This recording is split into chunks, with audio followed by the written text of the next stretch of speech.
sole focus of the mission is to get this race car to the top of that mountain on Sunday for race day. Nothing can allow you to deviate that course. Nothing. I don't care if you're tired, if you're hungry, don't feel good, if something's broken, you're missing it, it doesn't matter what it is. You are constantly problem solving for this problem, which is how do we get a race car up a 14,000 foot mountain with one chance to do it.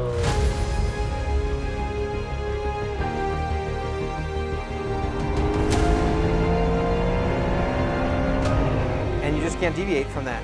So every decision that you're making while you're there for that week is just relying upon that exact mentality. There's nothing else that changes that. So my goal and the mentality behind all of it was just to execute.